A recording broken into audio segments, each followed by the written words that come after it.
Hello and welcome to driveindoublefeaturepodcast. I'm Nathan. I'm Ryan. And this is the podcast where we talk about 2 movies a week every Tuesday and Thursday. But before we get into today's movie, over at patreon.com/driveindoublefeaturepodcast, just for $5 a month, you can help support the show and you get fun bonus content. And let me tell you, it's too much fun. It's too much fun. I can't even be here. It's quizzes. It's us judging movies, ranking movies. It is a really good time over there, and you get to help us rent some movies.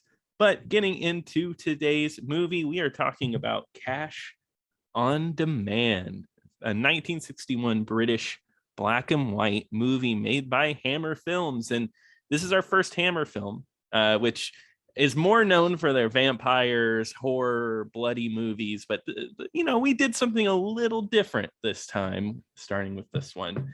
I was just going to say, no, I'm more surprised this is our first Hammer movie. I know. I feel like we should have done one by now. But if you're going to ask me what my experience with Hammer is that I've seen a couple. I've seen the horror of Dracula. And I think I've seen Hound of the Baskervilles.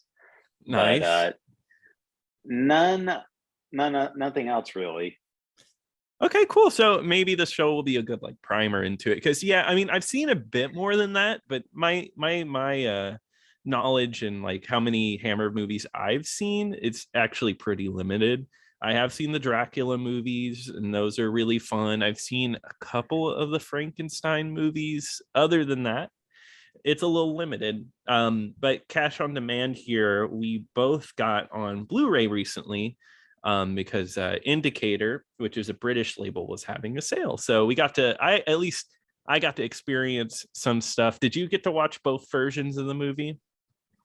I didn't watch both versions. I did watch the longer version instead of the shorter one. Good, because I do think that's the better version. I did watch both versions, and one's 60 minutes and then one is 80 minutes. I do think the extra 20 minutes helps the movie a lot. Well, we'll get into that, but I don't even know what you'd cut out. I mean, even at an 80 minutes, I'm like, oh, this is a pretty tight movie here. Yeah, we'll get into it, but it actually is pretty the cut down version only takes out certain things. So I guess getting into it, this movie is about a bank, and Peter Cushing plays the bank teller, and he actually gets wrapped up in a bank robbery, the most British bank robbery of all time, because it's all manners and niceties. They're of course, Peter Cushing's, he's basically Scrooge. This movie's a Christmas movie, which I did not know going in. Yeah, way to go, Nathan, picking Christmas movies like you normally do. And this isn't a joke. This movie is set on the 23rd of Christmas, and they talk about Christmas. Christmas music plays the whole time. Of course, I would do this. And it's just like Die Hard. They're getting ready for a Christmas party. Yeah, they are. Well, Peter Cushing here is no. Well, I guess he's not against it. He just doesn't go. He doesn't want to go. So next thing you're going to tell me is that you and your family sit down and watch this together as a family every Christmas? Every Christmas. It's a Christmas tradition now. Trust me, every Christmas from now on, Cash on Demand's on repeat. That one, and On Her Majesty's Secret Service. Yeah, I feel like there's been a few other surprise Christmas movies, right? There's at least been one other. Oh God, what was the one that we did during the Trashy Boy days? As about the alien or the brain or something. Oh yeah, I think it's called The Brain. Yeah, The Brain, about the walking brain. Yeah, that was a Christmas movie too. Yeah, there was some movie we talked about that had a Christmas tree in the background, and I think you made a joke saying oh yeah, it's a Christmas movie. So it happens more than you would think. But I was gonna say, the stuff that's cut out, there are some scenes with Peter Cushing to really, in the 80-minute version, to really get into how awful he is and how mean he is, and that's cut out of the 60-minute version. A lot of his interactions with his co-workers. So it's in the 60-minute version, he's kind of mean, but not as mean as in the other version. So in the 60-minute one, it's like, oh wow, I can't believe they did this to this. He's a little strict, but he's a well-meaning guy. And then in Yeah. the 80-minute version's like, yeah, screw him. He Yeah, gets what he deserves. that's exactly what it was like. I'm not Yeah. gonna lie to you, because I watched the 60-minute version, then I watched the special features, and they were talking about, oh yeah, he's mean, he's like an awful person, and I was like, was he really? Like, I mean, he was bad, but and then in the 80-minute version, the way he treats some of these people is awful. I really quickly, one thing I did learn that I thought was cool was the reason that there are two different versions of this movie. And I guess this is a thing in British cinema in the 60s. In order to play American movies, you had to play a certain amount of British movies. So a lot of the times they would double bill a British movie with an American movie.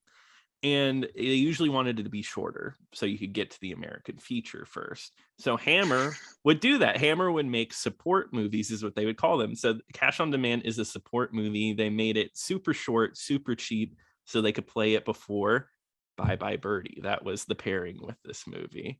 So Now, I think, can you imagine though, you're going to see a movie and then like you're dying to see Bye Bye Birdie, and you're sitting there for an hour, like no matter how good a movie is, if they play a movie beforehand, you're probably like, show me what I came here to see. I want to see Bye Bye Birdie. Yeah, no, that's the thing, is like I feel like that could bring any movie down a peg, especially paired against like Bye Bye Birdie, where this movie is definitely very cheap. It's very cheap. It's like only a few different places. I don't know. In comparison, it's like it's definitely weaker, I guess. Well, let me ask you. So let's say like now, Mhm. like you want to go watch Tar and on the big screen, and then beforehand you have to watch an hour version of like, I don't know, In the the loop. I was gonna say something bad like the One of the Johnny English movies. yeah, just like an hour long version of that, and you have to watch that before you watch Tar. Like, That would be horrible. That would be yeah, no, that definitely sucks. But the government mandated that you had to watch Johnny English before any movie. um no, I do think that sucks, but that's the thing though. I think this movie, it didn't have its time, and it's kind of been rediscovered recently. And I think a publication said it was like one of the great British B movies. I got this movie off a recommendation from a guy on YouTube, and you know what, I liked Cash on Demand. This is a pretty neat little short little thriller. How are you feeling about it? I liked it quite a bit. Yeah, yeah, I think. It's definitely one of those where it's like, had no idea that it existed before this, and I Mhm. had no idea what to expect from it. I just went in completely blind, and Mhm. I was pleased with what I saw. Yeah, yeah. I think one thing that really carries this movie is our two leads. So we have Peter Cushing, who plays, like I said, a mean, snooty old bank teller, and he is so Forsyth. Forsyth, yeah. But like it sounds like our bank robber the whole time is calling him Four Eyes the whole time. That's I Bull's love eyes. that. Yeah, it sounded like Four Eyes, like he was like calling him out for wearing glasses. But then we have our other guy, André Morell, who it's funny you mentioned the movie they were in together before, Hounds of Baskerville. So they were already a pretty well established pairing. Well, yeah, because when I was watching it, I was just like, because obviously I know who Peter Cushing is, but Mm. it had been a while since I saw Hound of the Baskerville, and I was watching. I'm just like this guy just. I feel because I knew Peter Cushing was Sherlock Yeah, Holmes, yeah. so when I'm watching this movie, I'm kind of sitting there being like, this guy would be a good Sherlock. This guy would be a good Watson, or he reminds Yeah. me of Watson. And then I looked, and then after I was watching the special features, like, oh yeah, Holmes and Watson. I'm like, oh, now I feel like an idiot. Yeah, that was Watson. Uh-huh. Yeah, no. I mean, it's no John C. Riley and Will Ferrell, of course, but they do a great job. Yeah. Uh But no, they're both really good at this. They definitely play off each other really well, because the bank robber here is like a lovable bank robber. Like the way he's thought of every little step, and like he's worked on it, and he has manners. He's a good British man who treats everyone with respect. And threatens to murder a woman and child. Not even murder. It is horrible. The description here, it's like worse than a horror movie, which I thought was surprising. Was he says they have electrodes strapped to his wife's head, not to kill her. He's like, oh, but after we do it, she'll never be the same. So like literally they're like, we're gonna fry her brain, we're not gonna kill her. It's horrible. But he's still lovable. He's still lovable. Yeah, he never ever raises his voice. He never ever shows signs of rage. It's just, if you don't do everything I say, then your family will not be alive anymore. Exactly. Yeah, it's that simple. And it's cool because the way it's set up is he comes in and he poses as somebody who's checking out the security, making sure everything is right with the bank. And only Peter Cushing knows that he's a bank robber. So they have to work together in order to get all of the money out of the bank. And this comes after there's a really amazing scene in this where Peter Cushing is checking out the bank, and there's a pin that has like a little extra ink on it, and he yells at like what do you call that position? The bank inspector. Can you see this? We are not a post office. Oh yeah. this is a bank. I love that line. Yeah, well, he's such a jerk, like you said in the beginning, because the other, I guess the most supporting character is Pearson, which is basically the second in command for the bank. And there's like some type of accounting error that one of the bank tellers makes. He writes down the wrong amount, but it happened under Pearson's watch. So Peter Cushing like brings him in, just starts yelling. I was like, how could you let this mistake happen? Like it just will not let it go. And it's just like a very simple mistake that happened, and it could be easily fixed. Yeah. And he's basically threatening, like, I'm this close to firing you. And he's like, I've been employed here for 11 years. You're gonna let me go for that? Yeah. And he's very serious about it. And I guess that's what makes the rest of the movie, where it's almost like a Christmas Carol in a way, where he learns his lesson almost. Like he gets taught a lesson just because he's so mean that, like, okay, well, now you're going to get put in this awful situation where you're going to be stressed out for the next 50 minutes. This movie is like in real time, which is really interesting. They do, and they even say, oh, this whole thing is going to take 50 minutes. And they said in the special features, it's like the clock when he enters the room is a quarter till, and then by the end, it's 50 minutes that passed. Yeah, I really like that that helped me appreciate the movie a little bit more, because I always feel like movies that take place in real time, I think that's always a nice touch. I guess I think it takes a lot of skill to pull something like that off. Well, yeah, because like an action movie, they say like, oh, the bomb's going to go off in 2 minutes, and then 15 minutes later they're counting down the bomb for like the last 10 seconds or something. Yeah, I always like, anytime in any movie when someone says something like, oh, we have 3 minutes to do this, or some time frame, I'm always like, okay, I'm expecting the next 15 minutes to be this countdown. At the theater, you break out your stopwatch. You're like, I'm going to test you right now. Yeah, I just announced to the rest of the audience, hey, I'm timing this for everybody. I'm ruining the movie for people.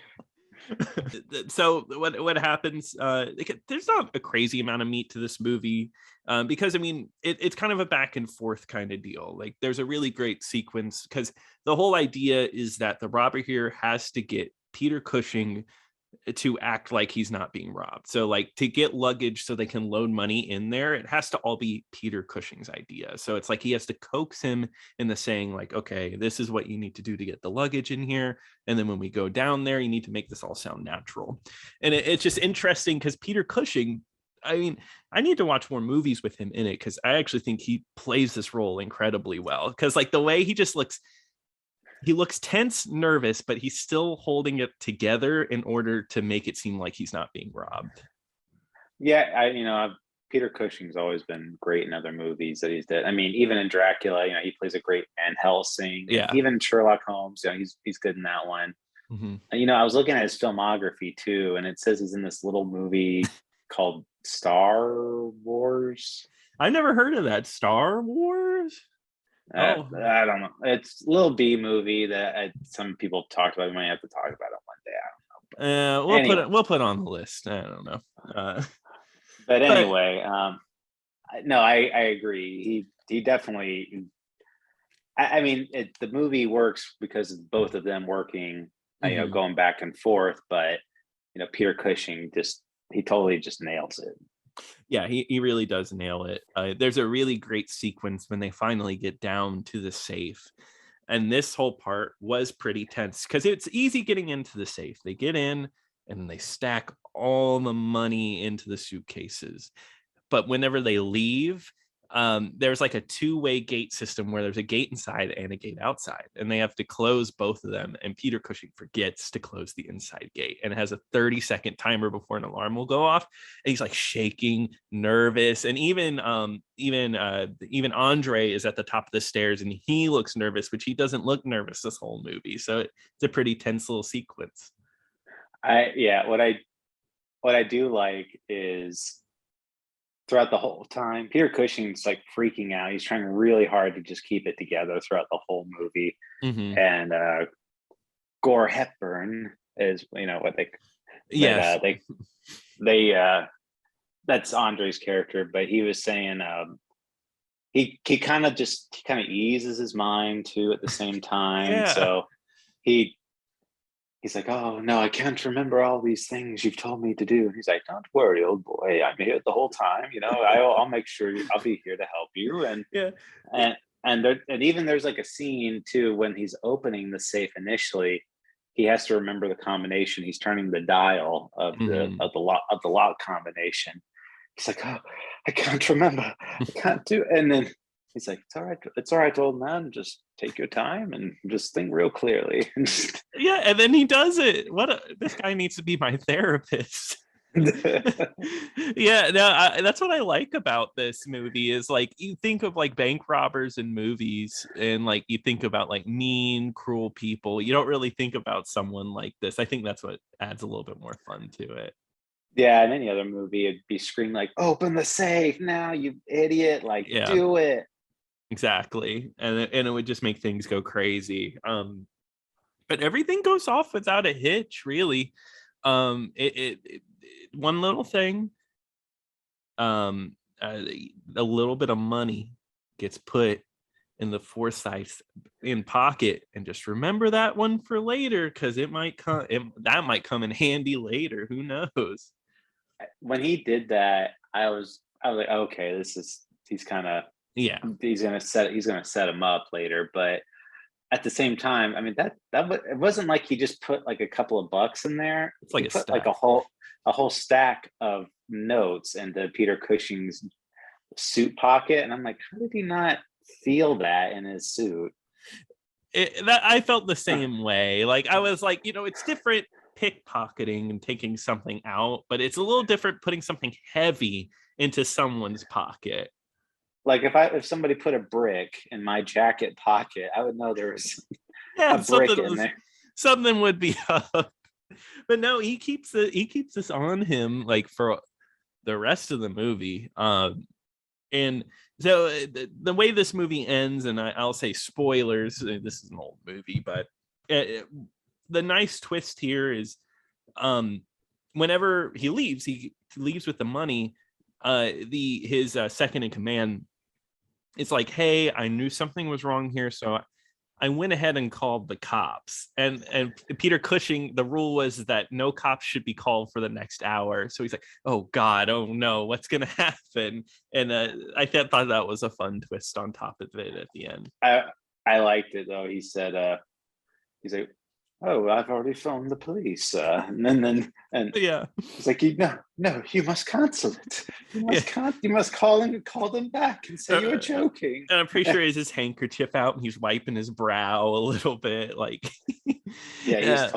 he's totally, because he even says like, okay, let them know my accomplices will be watching the window, so please go over there and deliberately pat your forehead with the handkerchief. So he Mhm. extends his arm out and he's just kind of like patting his forehead, Mhm. and Pearson walks in. He's like, "What are you doing, sir?" Yeah, no, it's really good, and I like this whole interaction. And the cops come in, they question him, and oh, guess what? They caught the bad guy along the way. So it's kind of like all things are done. Peter Cushing, this is really funny whenever he's trying his best to figure out ways to get out of this and get him out of it. It's like, oh no, he was inspecting the bank. It's nothing. I like that part because they let Peter Cushing kind of hang himself. Like, Uh-huh. oh yeah, like yeah, I've known him for years. I've known him for 8, 10 years, and they're like, oh okay, so he works for the mercantile. He's like, yes, of course. And he's like, okay, do you recognize this? And it's just like all this like briefcases of money that he just shows, and he's like, Uh-huh. uh, he's like, oh yes, we were going to do some Christmas shopping. Yeah. But he finally breaks. He kind of outs him, but then in a twist, he kind of it gets pinned on him because I guess through tape recording, he recorded his wife on the phone, like saying, like, "Oh, please help me," uh, which is weird because his wife had no recollection of this happening at the end. Like Peter Cushing calls and she's like, "Oh no, nothing happened. What are you talking about?" So I don't know. That was the part I was wondering. So did he? The only thing I could think of is that it was his, like, I guess it was they got maybe a different woman that kind of sounds like his wife, Yeah, I mean, or he said that he had been casing the joint for like a year and he knew every single thing about the bank, like even how long the guy had been hired for 11 years. So maybe he just knew what his wife sounded like and they found a sound alike. Who knows? just like total creep, just like watching and listening to what his wife says, and just for Uh-huh. years hires an actress to sound just like the woman. God. Very intricate plot. And imagine making that intricate of a plot and he gets caught like 5 minutes after he leaves the bank. He works so hard.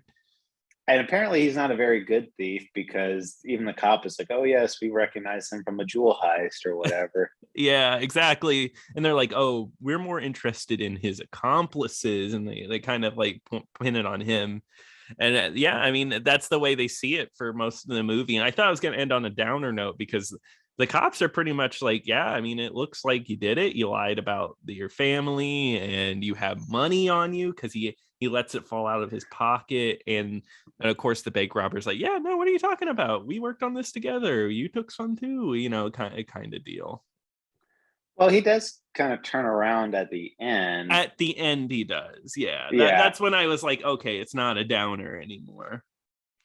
Well, he still went to jail, didn't he? Did he? Didn't Peter Cushing end up Well, going to jail? I don't know if he went to jail. I thought he was just maybe going to like just to talk to the police because after this whole situation, Oh he would have to talk to the police, right?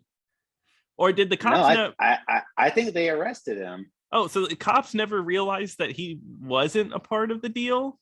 Well, because like you said, he was playing up the fact, oh yes, don't you remember we did this whole thing? And then at the very end, Mm-hmm. uh, he's the bank robber is like, oh well, you don't think I'd actually hire this guy? Like this guy's not that smart. And it's like it was a two-man job, me and a tape recorder. That's how we Mm-hmm. did it. And but I'm like, I because he still ended up going to the police station, and Mm-hmm.